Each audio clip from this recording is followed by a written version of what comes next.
ce geste d'un toit viendra mon secours.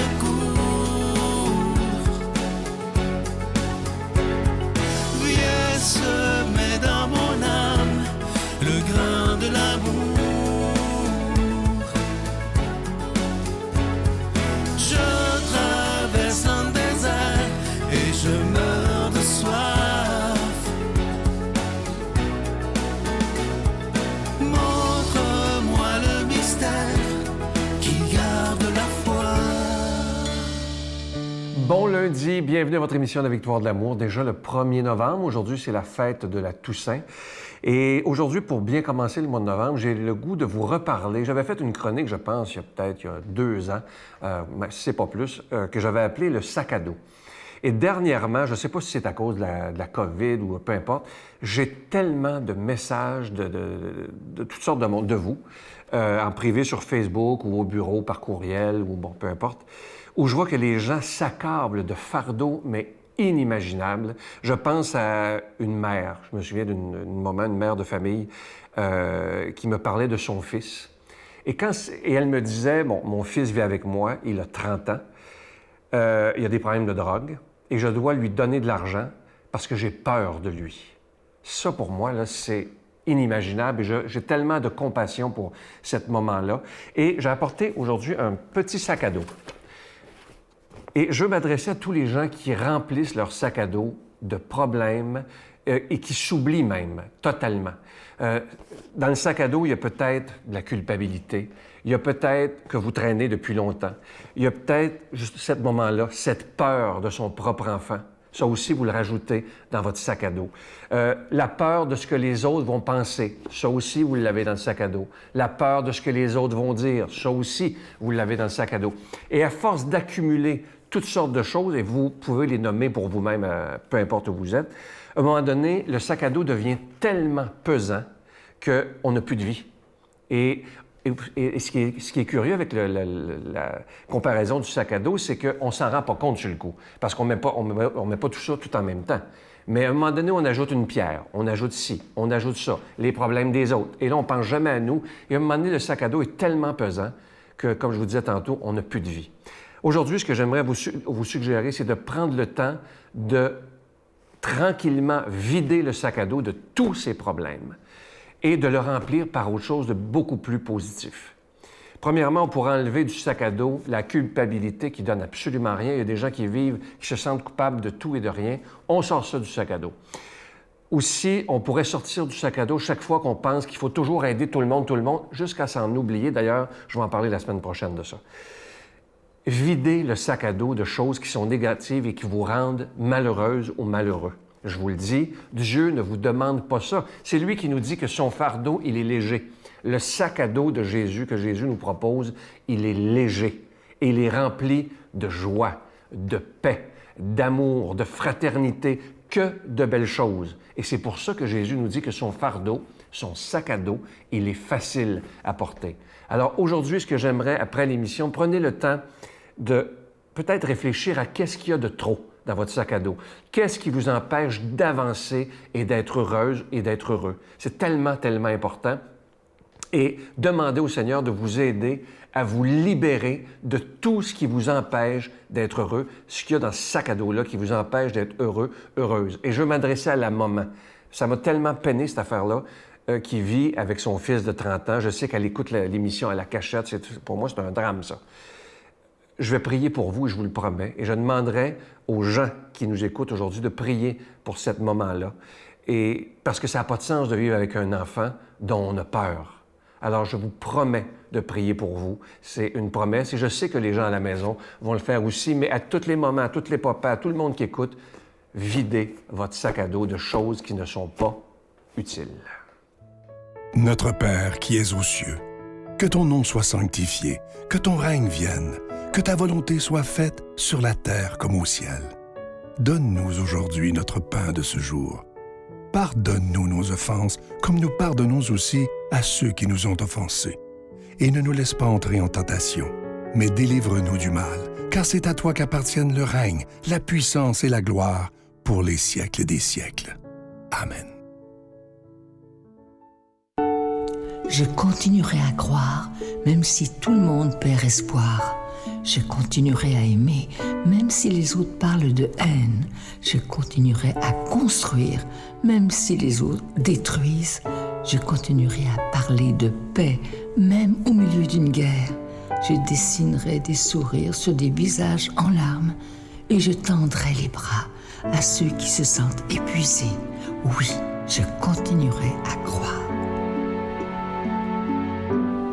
Ah, je suis tellement content de vous parler de ce magnifique cadeau du mois de novembre. Il s'agit, comme à chaque année, de l'Ange de Noël. Cette année, c'est la collection 2021. Vous le voyez à l'écran, il est absolument magnifique. Je pense que c'est le plus beau depuis qu'on vous offre des anges de Noël. Il est en cristal, orné de petits zircons. Et cet ange, il est déjà béni. Il est en épinglette également, c'est important de le savoir. Vous le recevrez très rapidement avec un don de 25 $ et si vous en voulez deux, avec un don de 40 $. Merci de tout cœur de ce que vous ferez pour la Victoire de l'amour. Je vous donne l'adresse. La Victoire de l'amour, case postale 120, succursale Boucherville à Boucherville, le J4B 5E6, je vous la redonne. La Victoire de l'amour, case postale 120, succursale Boucherville à Boucherville, le J4B 5E6. Également par téléphone, par carte de crédit du lundi au vendredi de 8h30 à 16h30 dans le 514-523-4433, 523-4433 ou sans frais le 1-888-811-9291, 1-888-811-9291 et aussi sur notre site Internet qui est une façon très rapide, sécuritaire et efficace de faire votre don. C'est le www.lavictoiredelamour.org. Alors, je vous rappelle ce magnifique cadeau du mois. Il s'agit de l'Ange de Noël, collection 2021. C'est en épinglette, elle est en cristal orné de petits zircons et même si on est encore tôt, c'est le temps de préparer les cadeaux de Noël. Alors ça se donne vraiment, vraiment bien pour Noël. Et évidemment, vous allez le recevoir tout à fait, très, très, très rapidement. Alors, merci de tout cœur de votre prière. Vous savez que c'est extrêmement important. Mais merci aussi de votre offrande spéciale en ce mois de novembre pour recevoir l'Ange de Noël qui est absolument magnifique.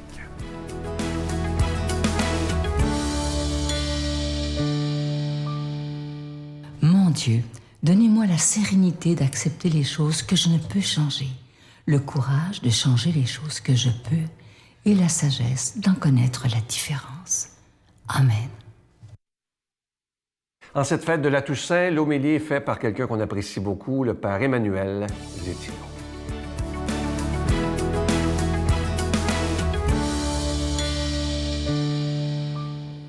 Le Seigneur soit avec vous. Évangile de Jésus-Christ selon saint Matthieu. Quand Jésus vit la foule qui le suivait, il gravit la montagne. Il s'assit et ses disciples s'approchèrent. Alors, ouvrant la bouche, il se mit à les instruire. Il disait, « Heureux les pauvres de cœur, le royaume des cieux est à eux.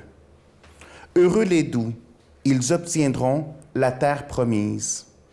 Heureux ceux qui pleurent, ils seront consolés. Heureux ceux qui ont faim et soif de la justice, ils seront rassasiés.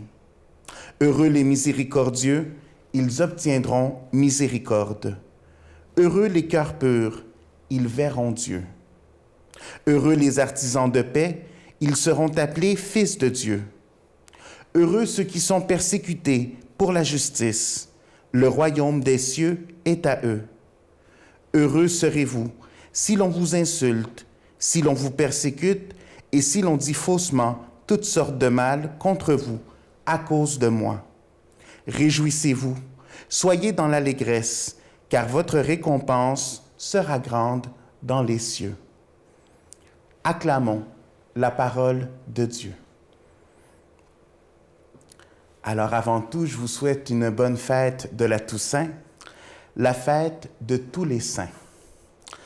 Alors je me souviens quand, comme séminariste, on allait visiter Monseigneur Lépine, il nous recevait à sa résidence et puis il nous disait souvent, nous suggérait souvent de lire la vie des saints. De lire ces livres et de lire ces vies des saints pour nous aider à voir la variété que nous avons de ces chemins qui mènent vers Dieu. De voir la richesse que sont les saints pour notre Église, d'être capable de voir ces différentes voies qui s'ouvrent à nous. Et puis aussi un endroit à Montréal que j'aime beaucoup et qui nous aide à voir justement l'importance de tous ces saints-là. Je ne sais pas si vous avez déjà visité la basilique Saint-Patrick dans le centre-ville de Montréal. Eux, ce qu'ils ont fait dans la décoration, c'est qu'ils ont mis dans des petites mosaïques tous les saints. Donc, c'est vraiment la litanie des saints qui est représentée. Et ce qui est beau, c'est que ça fait le tour au complet de l'Église. Et en même temps, ça nous fait remarquer l'unité qu'il y a entre les saints qui sont là, représentés dans la mosaïque, et en même temps la communauté qui est là réunie pour célébrer ensemble le mystère de l'Eucharistie, de célébrer la messe. Et c'est là où on voit qu'il y a toujours une union entre justement cette communion des saints et cette communion de la communauté chrétienne qui avance en cette terre et qui, comme pèlerin, avance vers Dieu. Et de voir justement toute cette variété de saints, ça amène pour nous une inspiration à la sainteté. Et c'est là où c'est important, et je dis inspiration et non pas une copie. Pourquoi faire la différence? Parce que oui, parfois c'est notre tentation de vouloir être un autre Saint François d'Assise, par exemple, ou une autre Sainte Claire. Mais en même temps, le Seigneur nous amène à aller plus loin et à regarder ce que chacun d'entre nous avons comme charisme, ce qu'il a mis en nous comme don, pour justement être capable d'apporter cette unicité au monde dans la sainteté de notre vie. Et c'est pourquoi nous nous inspirons de la vie des saints pour être capables d'apporter cette richesse au monde. Ici, 2 des béatitudes, comme on les appelle, qui nous aident à voir justement cette importance de travailler sur notre cœur pour participer à cette sainteté-là. On nous dit « heureux les doux ». Heureux les doux, la douceur de Dieu, qui est justement cette compassion qu'il a toujours face à ses enfants. Et c'est là que, pour nous, c'est important d'être à l'écoute et disponible pour tous. Heureux les cœurs purs, cette capacité et volonté de ne pas mettre tout son cœur dans les choses de ce monde, dans les choses passagères, mais au contraire, transformer notre regard, être capable de voir les traits de Dieu dans l'autre, être capable de voir Dieu présent dans l'autre. Et c'est là qu'on peut nous aussi révéler nos propres charismes, donner de nous-mêmes aux autres. Le Seigneur nous invite à ce chemin de sainteté.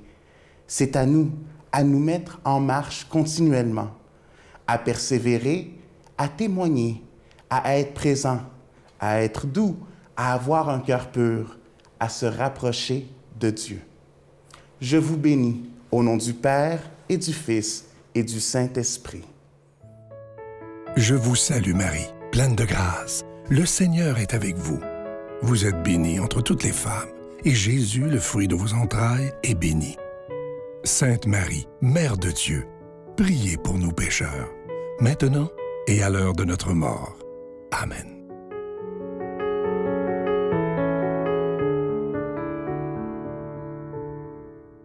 Vous savez, je vous en ai parlé tantôt de ce magnifique cadeau du mois pour le mois de novembre, l'Ange de Noël, collection 2021. Je pense que c'est le plus beau qu'on a eu depuis le début. Vous allez le voir à l'écran, il est absolument magnifique. Il est en cristal, il est orné de petits zircons et il est déjà béni. Vous le recevrez très rapidement et ça se donne bien en cadeau. Je veux prendre le temps de vous remercier de tout mon cœur de votre don spécial en ce mois de novembre qui commence déjà. Alors merci de tout cœur, de tout ce que vous ferez pour la victoire de l'amour, mais aussi merci de prier pour toute l'équipe. On en a vraiment tous besoin. À demain.